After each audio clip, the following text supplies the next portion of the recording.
At this time, I would like to present our moderator for the evening, who is Randy Herron. He is a professor in the Kelley School of Business, and he will be introducing the faculty and speakers for the evening. Also, for those of you who may be confused, you were given a note card, such as this. If you have a question throughout this entire event, please write it down. We have student government members who will be coming around. Hand it to them, and we will pass it on to Professor Herron, so that way he can ask the question for everyone to hear. Thank you. I'm Professor Randy Herron, and I'm going to serve as a moderator for this event. Let me give you a little feel for our format. In terms of the format, we have 5 basic discussions on topics related to this financial crisis. Those are supposed to be about 5 minutes in length. Every once in a while they might stretch a few minutes longer than that. Following that, we're going to have the question and answer session. As was just mentioned, you'll have the opportunity to fill out some questions on some index cards. Those will be brought up to me, and we will go from there with the Q&A session. I will point out up front, we're not here to provide any investment advice other than buy low, sell high. And we also don't have any intentions to make this a political forum in any kind, so please keep that in mind in asking questions and any comments later. Okay, so our specific topics, what I'm going to do is go through our presenters and their topics, and then we'll lead off with the first topic. First will be Professor Steve Russell down on the end here from the Department of Economics. He's going to provide an overview of why the financial system is in turmoil. Kind of gives us a big picture perspective. Following him will be Professor John Hassel here from the Kelley School of Business. He's going to talk about the financial implications of accounting policies such as mark-to-market principles that you may have read quite a bit about. Following Professor Hassel, Associate Professor of Finance Ken Caro is going to talk about how the crisis affects borrowing and lending in the economy, which is certainly of interest to a lot of students. Following Professor Caro, Associate Professor of Finance Kathy Bonser-Neal is going to discuss how the financial crisis affects international markets and overall the global economy. This is not restricted to the United States. And then finally, Dr. Timothy Koponen from the School of Public and Environmental Affairs is going to discuss the constitutionality of the rescue package and the politics of the 2 rescue bills. So once again, at the conclusion of these presentations, we will have a Q&A session. Right now, then, I turn it over to Professor Steve Russell.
Now, I picked an easy number to work with for the minimum capital requirement, 10%, is not really the right number, but it doesn't matter for the purposes of my story.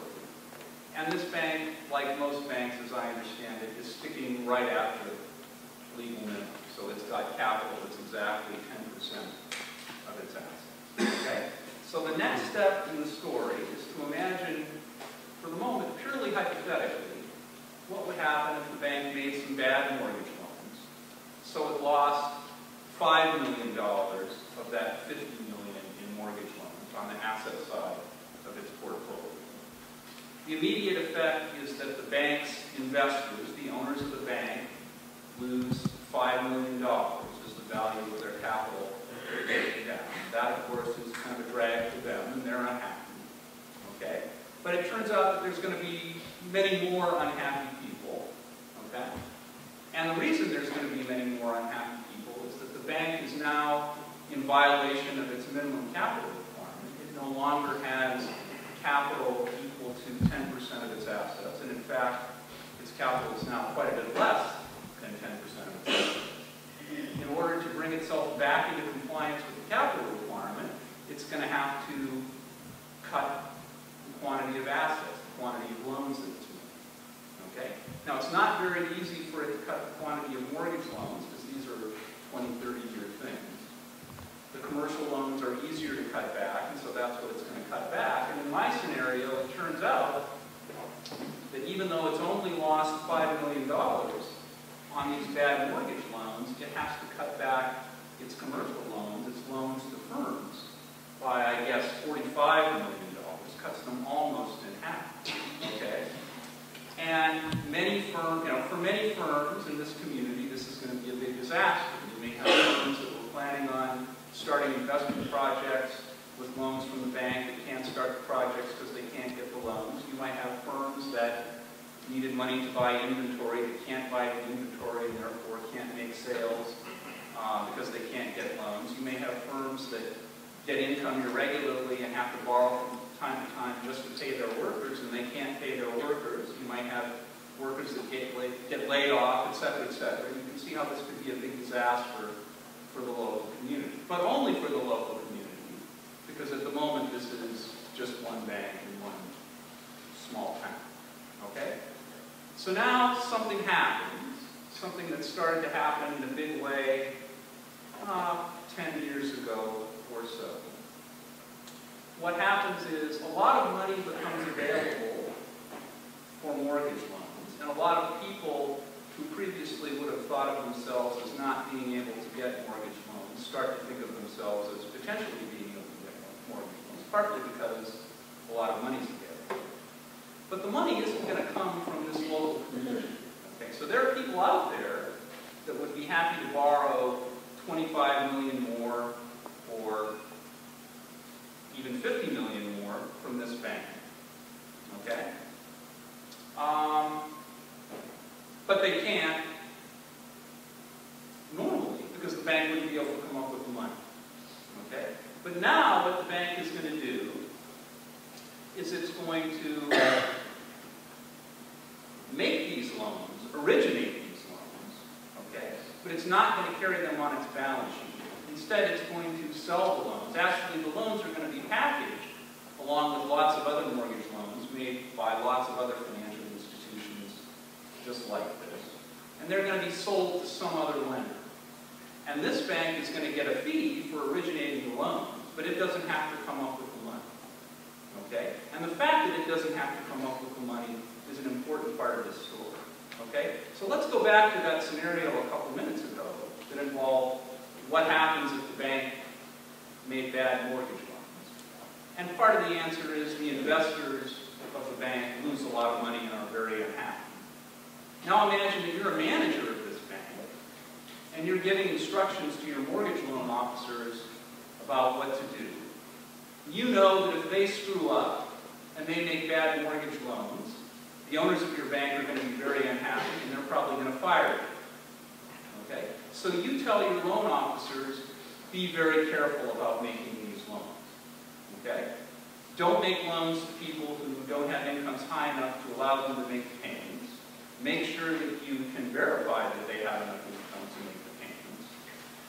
Make sure that you can verify that the collateral, the homes, is actually worth what it's said to be worth, so that if people stop making the payments, you can sell the homes and get the money back. And make sure that the borrowers are required to put up some money up front, okay, down payment, so that if something goes wrong, they're less inclined to walk away, so that they have something to lose, okay? And, you know, the mortgage loan officers typically took those instructions to heart, and as a result, mortgage loan rates historically, or mortgage loan default rates historically, have been very low, 0.5% or 0.25%, almost insignificant. But now we have a new situation. Now we have small institutions like this making mortgage loans and not having to provide the loan, and not being on the hook if the loans are bad. Instead, the loans are on the balance sheets of some bigger financial institutions who are buying the mortgage-backed securities that these loans are packaged into. Okay? So here's a hypothetical big financial institution, kind of like a commercial bank, kind of like an investment bank. I don't have time to worry about the details, even if I knew what they were. Okay? But this big bank, you can see the more zeros. It's operating on a much bigger scale, on a national scale.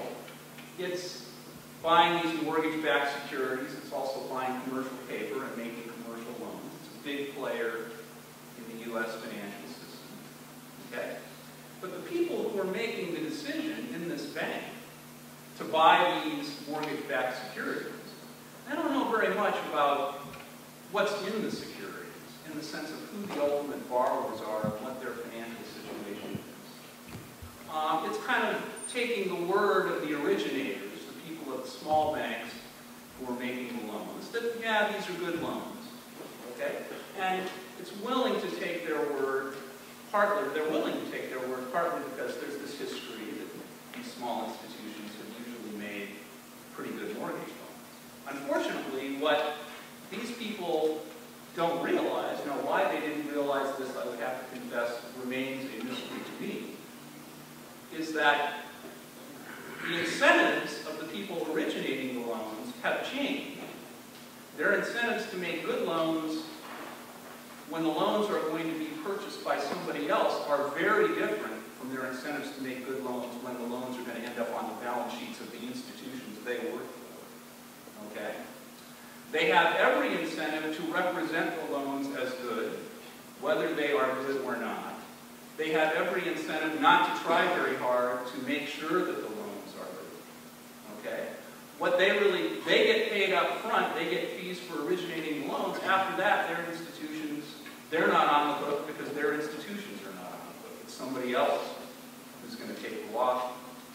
Okay? So the incentives, because we've created distance between between the borrowers and between the ultimate sources of funds, more distance than we used to have, the incentives are messed up.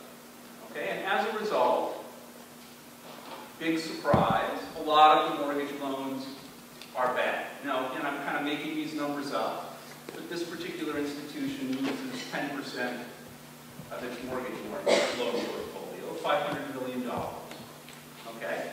So again, it loses, its owners lose a third of their equity, and they're deeply unhappy. But again, you guys know the drill, a lot of other people unhappy, and because this is a big national institution, these other people who are unhappy are all over the United States. Okay? Because this firm is going to have to cut back its lending very dramatically. It can't cut back on the mortgage-backed securities because nobody wants to buy them. Okay? So it has to cut its commercial paper lending and its commercial loans. And again, this represents firms trying to borrow money for business purposes who now either can't borrow money at all or have to pay much higher interest rates to borrow money. And that's going to cause all kinds of distress, canceled investment projects, firms that can't make their payrolls, firms that can't buy inventory in order to make sales, etc. So it's a big disaster for firms all over the United States. Okay?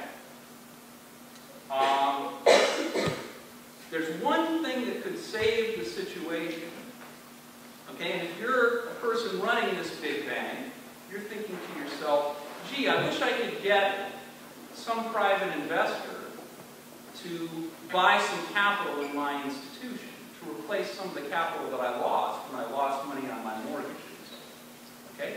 Because of the 10% capital requirement, for every dollar that I get in additional capital, I'll be able to increase my loans by $10. Okay, so that would go a long way towards sort of righting the situation. The problem, however, is that the potential investors are looking at those mortgage-backed securities, and they're saying to themselves, we really don't know how much these things are worth. Nobody, because of the way they were created, nobody really knows how much they're worth. They might be worth $4.5 billion, and that's probably our best estimate, but they might be worth a lot less. I could invest money in this bank, okay, and wait 6 months or a year and find out that those securities that I thought were worth $4.5 billion are really only worth $3.5 billion, and my investment could be essentially wiped out. Okay? So the bottom line is no private investor is likely to provide funds to sort of recapitalize these institutions until the question of the value of the mortgage-backed securities gets resolved. And because of the way in which the mortgage-backed securities were created, it could take months or even years to resolve that question. Okay? And until that happens, it's not going to be possible for these institutions to lend normally, and we're going to have a big credit crisis in the United States economy.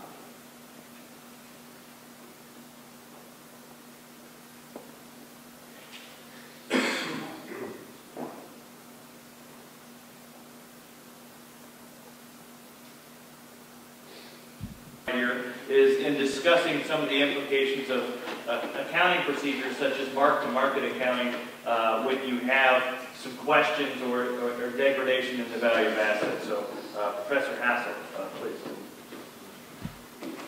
The accountants are the problem, right? If we shot on the accountants and the accountants went away, then this whole problem would go away. Okay? So here's a teeny bit of a history lesson. Up until maybe 20, 25 years ago, when we constructed a balance sheet like this, accountants measured the assets at their historical costs. So we would put them on the balance sheet at what we paid for them, and we left them there at what we paid for them. We've been doing this since 1400 and about the 1500s. Accountants have always used this historical cost model. Investors, regulators, the finance industry kept asking the question, well, how much are they worth? We don't care what you paid for them. We want to know how much they're worth. Because if we knew how much they were worth, then we could price the stock better. We could find out more about the value of the firm. So we've moved over time, both the regulators in the United States, that's the Financial Accounting Standards Board, and in a sense, the standard setters for the rest of the world, which is called the International Accounting Standards Board. Both standard setting bodies over time have moved us more and more to saying, well, let's create the value on the financial statement that's most relevant to investors. And what's most relevant is not what you pay for it, but what they're worth. And he walked us through the accounting. So what the accounting basically says for these mortgage-backed securities are that the banks must mark them to market. So that's the phrase. So if you've ever seen this phrase, mark to market, that means simply the banks look at what the amount was on the balance sheet. They now figure out what the market value of those securities are. And they've got to change that number to the current market value. Okay. What happens when prices are rising? Right? Do those things go up or down in value? They go up in value. There's lots of gains. Now these gains are unrealized. Why are they unrealized? Because we didn't sell the securities. If we'd sold the securities and got the cash, then this hypothetical gain is realized. Okay? And so we had gains and gains and gains, and this gains comes into capital and capitalizes so we can lend more money, we're more levered. All right? But what happens on the other side? And this is, I mean, Steve was talking about this earlier. What happens when these mortgage-backed securities start losing their value? Or, what we've seen lately, what happens when they don't trade and we simply can't determine value? Does that make sense? That's the issue that the accountants are dealing with. From an accounting standpoint, there's an accounting standard called SMAS number 157, Statement of Financial Accounting Standards 157. The International Financial Accounting Standards have a similar standard. And that standard tells accountants how they should go about marking these securities to market. And so there's sort of level 1, level 2, level 3. Let's just say that. Okay? So the best way to mark these to market is to look at the market value of those things in current trades. Does that make sense? What happens if nothing's traded? Well, are they really worth 0? No. So if there's not really active markets, and further in level 1, the accounting standard says, pretend that it's an orderly market. What would the accounting value be in an orderly market? What kind of market are we in now? It's not an orderly market. Okay? So SMAS 157 says, we want to value these things as to their value in an orderly market. If everybody's selling these at fire sale, that's not necessarily what we need. So I'm going to skip over level 2. So there's a level 3 in the standard that says, hey, if the markets are sort of seized up, if we really don't have good measures of value, then what the accountants should do is use some appropriate mathematical kinds of models to estimate value. And if you've been, I don't expect many of you have been reading this, but I have. If you've been reading the last month, then the accounting regulators, or not regulators, but standard setters, have been emphasizing over and over and over and over again that management should be using this level 3 type of analysis rather than the level 1 type of analysis. Okay, so the accountants are not to blame, right? The goal of the accounting is really sort of interesting. Why don't we just simply tell the investors what their assets are worth? That's meaningful to them. But determining value in this kind of market is incredibly difficult. And what we saw, we started to see, how long has this been going on? 6 weeks to the first default. Okay? So the first bank started writing down its securities, went into bankruptcy. As soon as it did, then everybody started questioning the values of these mortgage-backed securities and other places. And the interesting thing is most of these mortgage-backed securities have tremendous value because 92%, is that the latest number? Something like that? 92% of all mortgages are paid on time. So think of this $4.5 billion. Most people are paying their mortgages. But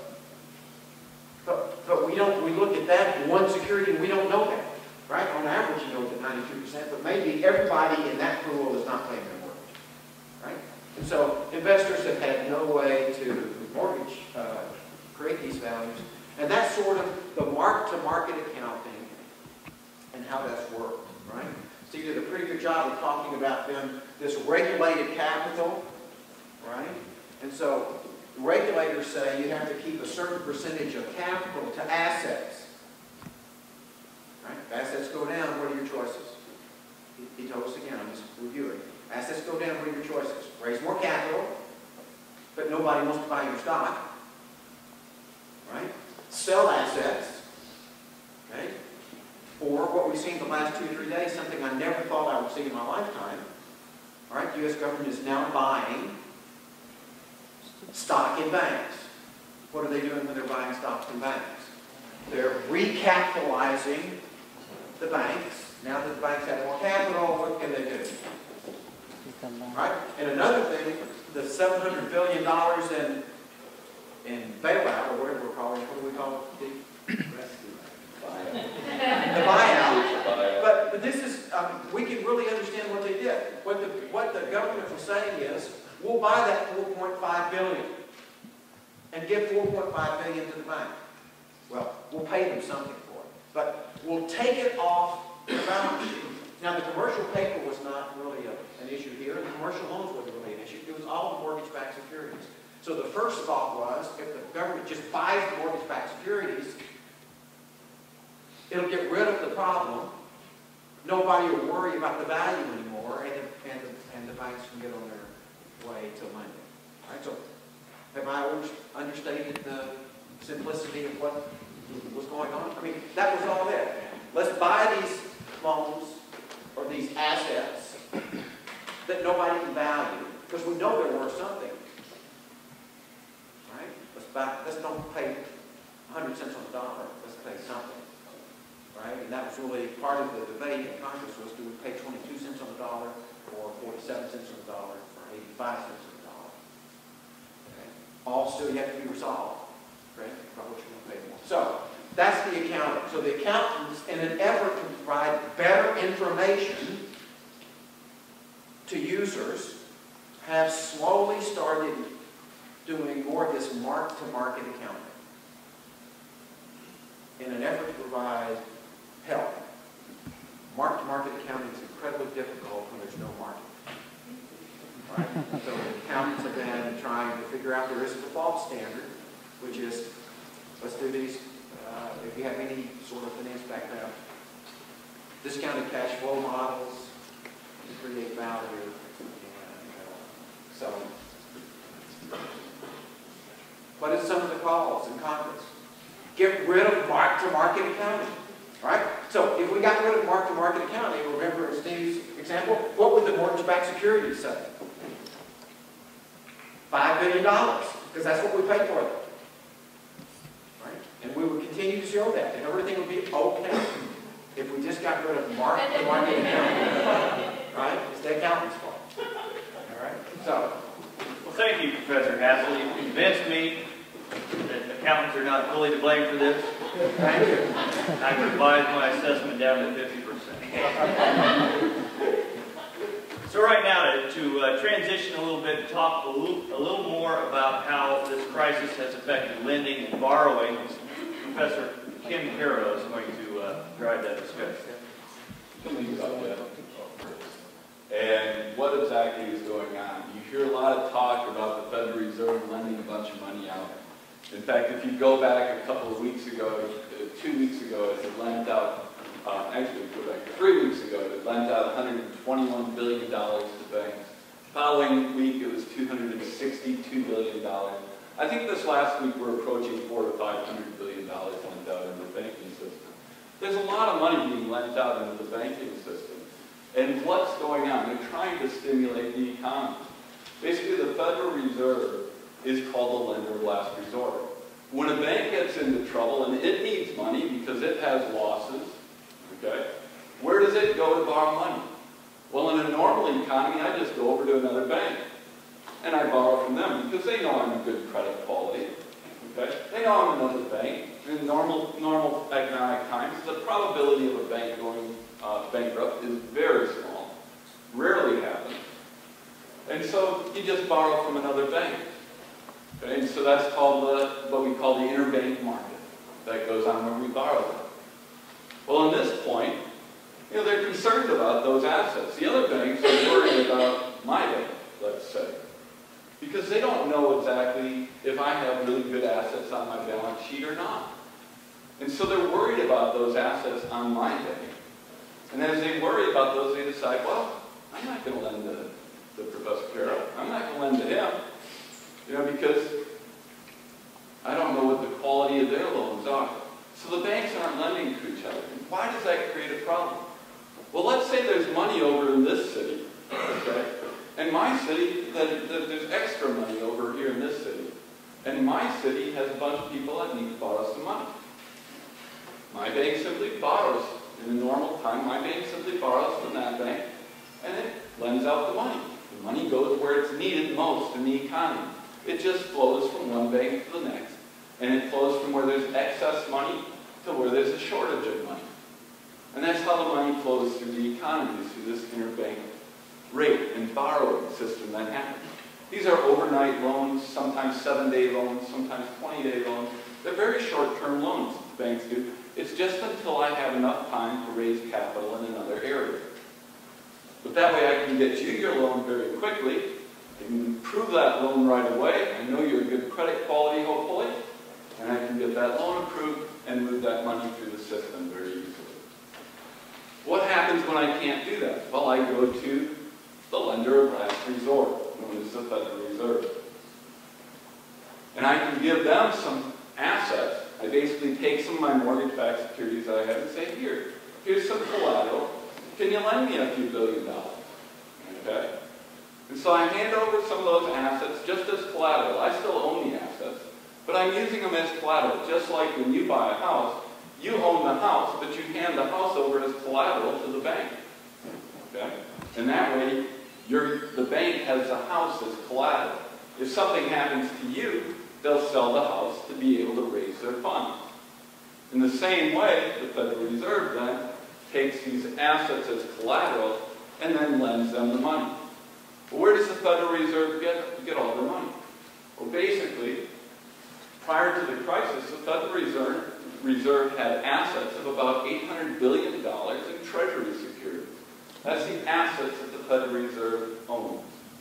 And it sells those Treasury securities off into the open market, where then they can get the money from the other market participants who want to buy Treasuries, very safe securities. They're government-backed securities that they own. They sell it off into the market, and that money comes into the Treasury, and I can lend it out to all the different banks that need to have that capital lent out. So there's been several $100 billion that has been raised that way by the Federal Reserve to go into the banking system, to encourage banks to have the liquidity to lend money. Despite that, there's still lots of losses out there. To give you an idea of the extent of the liquidity and how concerned people are of safety, it can be helpful to think about what they're doing with some of their money. Some people are buying Treasury securities, and normally you'd ask for some percentage back. You'd say, I want my principal back and I want to earn a little interest. About 3 weeks ago, there were some Treasuries that were selling in the marketplace. And those Treasuries actually sold, and the people said, well, I'll give you $100 for a Treasury security, but I only expect $99.5 back in a couple of months. Okay? Well, that's kind of weird to think, to put your money into a Treasury and not expect to get more money back. And that's not normal. In today's economy right now, this week, they're earning 80.2, 0.3%. They're earning a little bit, okay, but very little money. What should they be earning? Well, think about it. If inflation's around 3%, your money should probably earn around 3%, maybe a little bit more, maybe 3 to 4%. Okay, that's what the inflation rate is running at. Okay, so that's the amount of concern that there is in that. Well, then some other things happen in the marketplace that tells you how much people are buying Treasuries then. They're buying Treasuries and they don't care about the fact that the returns are extremely low by any historic standard. Okay? So they're buying these Treasuries. Well, what are they buying the Treasuries with? They're selling their money from things like money market accounts or other accounts that may not be insured, other deposits, or from the stock market. Okay? So they sell off some of their stock and they put it into Treasuries, into these safe securities. It's called a flight to quality.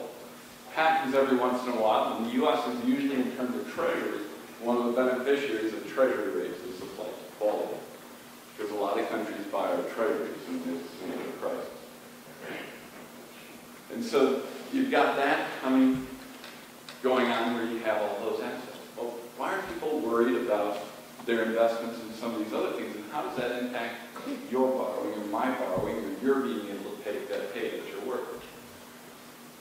If you look at some of the different securities. For example, Lehman went bankrupt a few weeks ago, and it kind of created a catalyst event. Okay?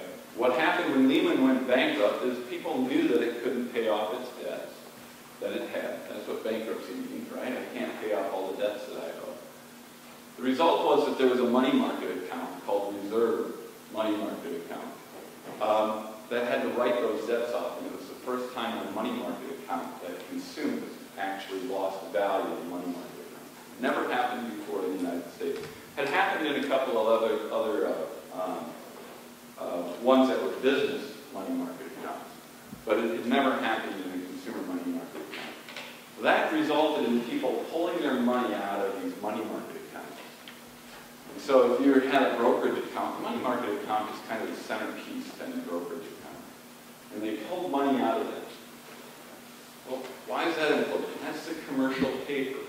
That's the paper that companies borrow. Money markets invest in commercial paper. And that's the money that a company goes around and it borrows for its temporary borrowing needs. Let's say that I'm a company now. I'm a corporation, small company. And I usually have a little bit of payroll that I pay every 2 weeks, okay? And I usually borrow a little bit for payroll, and then I pay it back, and I borrow a little bit more for payroll the next in 2 weeks, and I pay it back. And I typically do that. It's kind of like your credit card. Okay? Or I need some supplies, some new inventory. And I borrow a little bit of money to buy my inventory. When I sell the inventory in a week or so, I pay off my debt. Okay? And that's how I get my money. That commercial paper market dwindled from $2.2 billion down to $1.6 billion in the last couple of weeks, primarily by money coming out of money market accounts. And because of that, corporations are having a hard time getting loans. Does that impact the consumer? Well, if they can't get loans to make payday, that can potentially affect consumers as well. So there's a lot of companies stretching to be able to make payroll right now with that lack of credit that's out there. So that's some of the impact that goes on, some of the ripple effect that moves through the economy as that happens. Okay? So it's not just the banks that are suffering, it's the corporations and others that need it. You can think about it this way. It's kind of like if you had your credit card, and all of a sudden I told you, hey, I don't want to lend you anymore. Okay? By the way, pay off that debt immediately, and don't use your credit card next month. Okay? That'd be what's happening to some corporations out there right now. Okay? They can't do it, just like you can't do it. You know, for most people out there. Hopefully you can, but for most people out there, you realize the percentage of people that do that can't. That's that type of commercial paper, that short-term borrowing that's going on in that realm. Okay? So that's impacting some of the different things that are out there in terms of looking at those markets. The other week, we knew that even Arnold Schwarzenegger with the state of California couldn't raise $7 billion. So, you know, if he's having a hard time raising money for California, you know, it can be a little hard for some other companies. If you're at a car dealership and you're looking for a loan, last week compared to the normal acceptance rate of 67% of subprime borrowers, now they've only accepted about 20%, and they're requiring money down. So a lot of people just simply can't buy the new vehicles. So that impacts what? That impacts the broader economy because if you can't make cars, suppliers don't need the employees to build all the parts to the cars, and all of that goes through the economy as well. So we see some of the slowing down of that as we go on through there. So basically, as you think about it, what's going on here is a lack of confidence that the next person is going to be able to pay off their debt. And I'm not going to lend to someone that I don't believe is going to be able to pay off their debt, because the goal of lending is to get my money back with a little bit of interest. And so if I'm uncertain, I may sit on some of that money. And you're seeing that happening in the economy. Companies and banks that do have cash are kind of holding it back. One, because they want to make sure that you as a depositor don't take your money out, because then they got to have money for that to give you, right, if you withdraw your money. they got to make sure they have it. So they're holding extra reserves, it's called. Last week they were holding about $90 billion in excess reserves above the minimum. Usually they only hold about $2 billion in excess reserves in the banking system. So they're kind of sitting on cash. So the banks actually have some cash. They're sitting on it because they're concerned that there could be people wanting to withdraw their money from their accounts. And so they got to make sure they have enough cash on hand to be able to provide it. And so they're sitting on that money instead of lending it out as well. And so that's also catapulting some of the problems in the banking system. The international markets and the global economy. All right, thank you. Can everybody hear me? I'm just going to stay here. Can you hear me all right? Okay.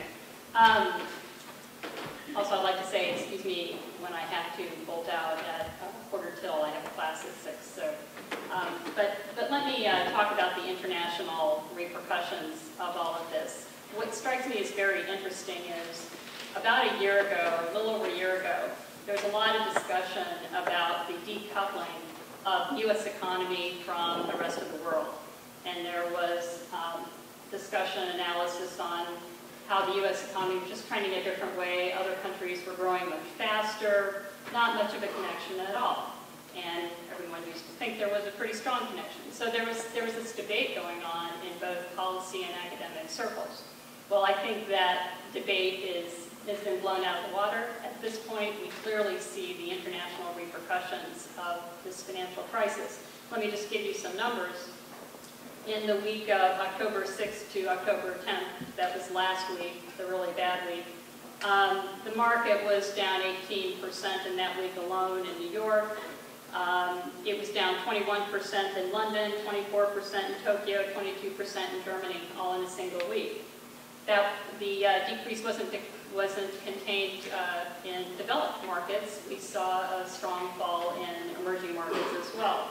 The Mexican stock exchange fell 22% over since January and 14% overall last week. Indonesia's stock market's down 43%. Korea's down 26%. India, which has been a strong growth market, its stock market is down 44% in local currency terms since the start of the year, 44%. In addition, we've seen a sharp depreciation of several of these emerging market currencies. 30% of the Korean won, meaning the won cost of getting a dollar, has just risen by 30% since January 1 of this year. So 30% increase. The Indian rupiah cost of getting a US dollar is now up 27%, and it's up 23% in Brazil. So the fall in the value of emerging market currencies has been quite dramatic. And then, of course, there's Iceland. We've seen domestic banking crisis turn into a sovereign debt crisis in that country as you witnessed pretty much an economic meltdown in Iceland. So clearly, there have been international repercussions of this event. Now, why did a crisis that began in the U.S. spread to the rest of the world? Let me just highlight several linkages. One is, we are not alone in having a housing market that became overextended, where housing prices rose, there was a lot of credit, loans being made, and pretty much an overextended economy. This was going on in Spain, the UK, Ireland, and to some extent Australia. And as you've looked at those markets have fallen sharply as property values have decreased there as well. In addition, of course, we're linked to the rest of the world via trade and investment flows. Now, one characteristic of the U.S. economy is we have had what's called a current account deficit fairly consistently since about 1981. What is a current account deficit? This means that we are buying more from the rest of the world than they are buying from us. Well, it turns out that the counterpart of a current account deficit, because we're buying more from the rest of the world, we have to finance those excess purchases. We're importing more than we're exporting. How do we pay for that difference? Well, in a sense, we've borrowed from the rest of the world. They have been lending to us. So think about what this means. They're lending to us, meaning they're buying our assets. What happens when the value of our assets decreases as a result of the downgrading of debt that we've seen in the U.S. economy originating from the subprime mortgage crisis. Well, the value of the debt that these countries are holding has fallen. The value of the loans that these foreign banks have made to us, companies as well, has fallen. Then think about that tea table that Professor Russell had on. So what's happened to the value of the assets that are being held, U.S. assets being held by the rest of the world? Well, they've fallen. What does that mean they have to do?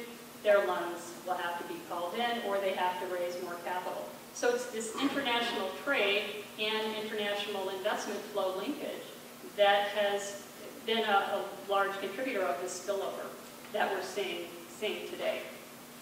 There's, of course, a huge international interbank money market. You've heard about LIBOR, the London Interbank Offer Rate, and I think everybody's familiar with that term now because it's been in the press so much. But this is an interbank market. Banks are lending to each other. This is a global market. It's not just in the United States. So when credit freezes up here, it's freezing up globally. And that's what we've seen as well. So loans have not just dried up here, they've dried up elsewhere. There's also been a global flight from risk. So as the concern about counterparty risk has risen dramatically, banks, investors are concerned they're not going to be repaid. What do? They stop lending. So, and they sell assets. And again, that's contributing to the decrease in values that we've seen globally. And then finally, there's the effect of some contagion. Something that starts in one market, reduces your balance sheet. You might have to sell assets to help that balance sheet recover. And again, that can spill over from market to market, especially given the international linkages that we have. So we're highly linked to the rest of the world, and that's just being reflected in the value of the international banking system, international investments, and this is why we're seeing a lot of this spillover globally. Of the two rescue bills. Yeah, and the constitutionality thereof. A few things. I mean, what's interesting is that when you go to vote, how many votes do you have legally? One. Oh yeah, maybe unless you're in Chicago. How many does Donald Trump have? How many does Treasury Secretary Paulson have? So what you get when you balance the political system, I trade as a political economist as opposed to an economist. And a lot of times what political economists do is they look at financial systems themselves as variables, and you can change the financial system. You can get, Israel got rid of the Israeli pound when they were suffering hyperinflation and replaced it with the Israeli shekel, which is what they have right now. You see hyperinflation systems that can get dried out possibly in Zimbabwe, but you need political stability before you can get everything sane. I assume that you're going to see political instability in Iceland caused by the financial instability of what will probably in 10 years be the old system. And in 1990, when Sweden collapsed and had a banking collapse similar to from some of the shocks that we're seeing the world system go through right now, the Swedes reoriented their entire banking system and switched. And the United States has had several banking systems since we got rid of the state banking systems and got the Constitution, and which gave us the one banking system, and of course the almighty dollar.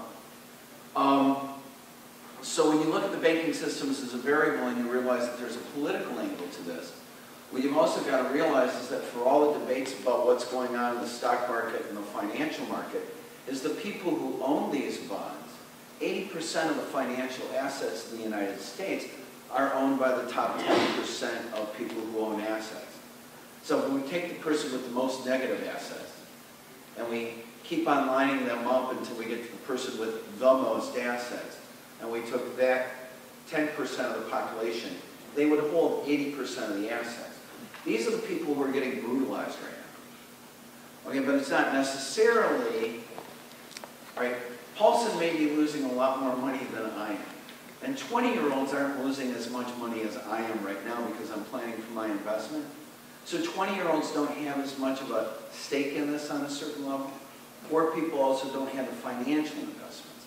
So you have to begin to realize how things are going and how they're sounding to those people to understand the politics of what's happening to us as a people. What happened, because what happened is you got basically a popular revolt in Congress against doing anything about the banks in 3 days. There were plenty of people running around in Congress and on Capitol Hill saying, let's have some hearings, let's not take they had a 3-page, Secretary Paulson went to Congress with Bernanke, and they had 3 pages of notes, you know. And the amazing thing is that we just gave the Swedes, just maybe because of their new financial system, gave the Nobel Prize to Paul Krugman, who actually has been complaining in particular about what's wrong with this banking system that we have right now, and how, because if you're in a gold mine and you put up the struts and stuff like that, think of that as the regulation, and the money you get is less risky if you have lots of struts, and as you begin to pull struts out of the mine, every time you go in there, you may be getting more profit, but you're also looking for the risk of the mine to collapse, because you're getting greedy and you're pushing beyond what your resources can possibly do.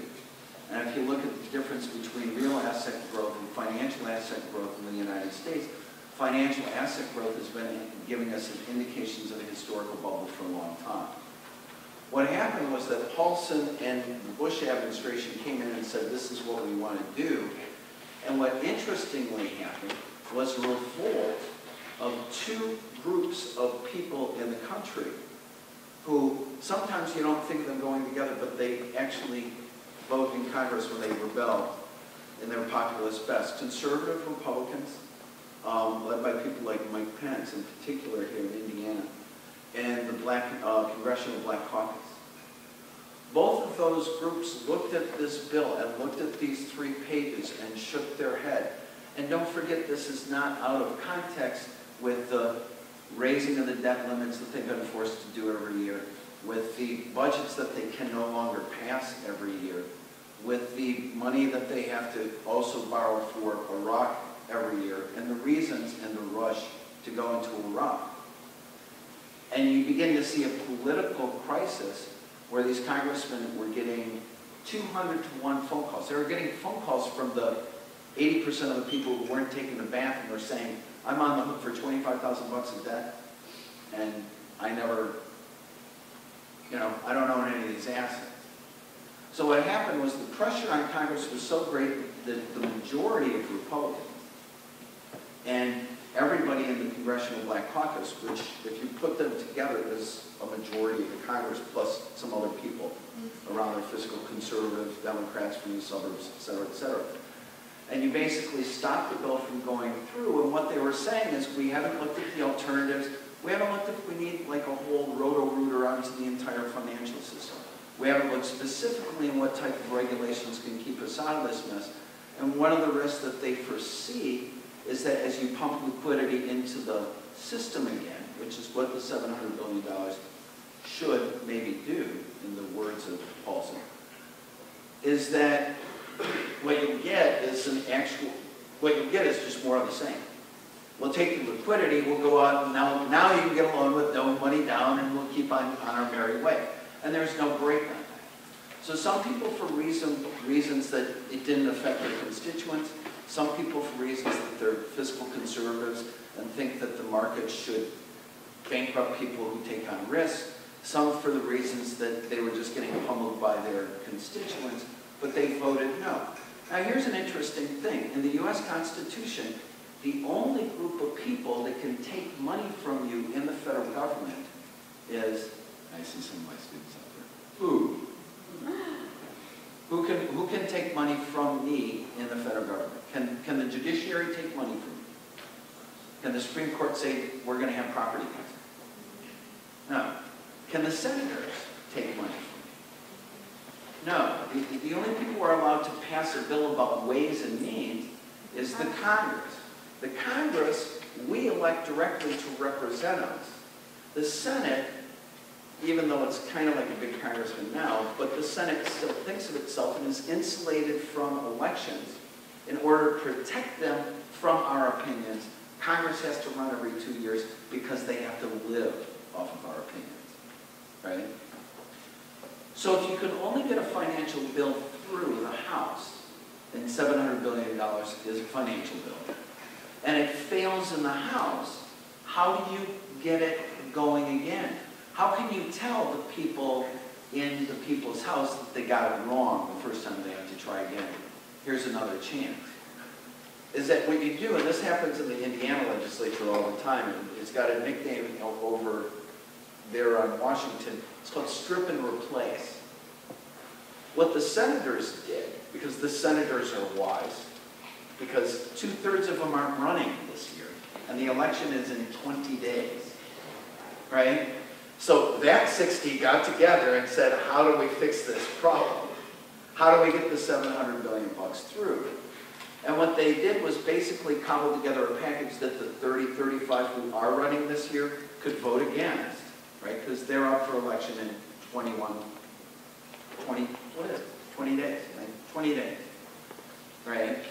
And then what they did is they found a bill that had some tax measures in it that had passed the House and was waiting for the Senate, right? We all know, I mean, Schoolhouse Rock, we all know how the bill is passed, right? All right.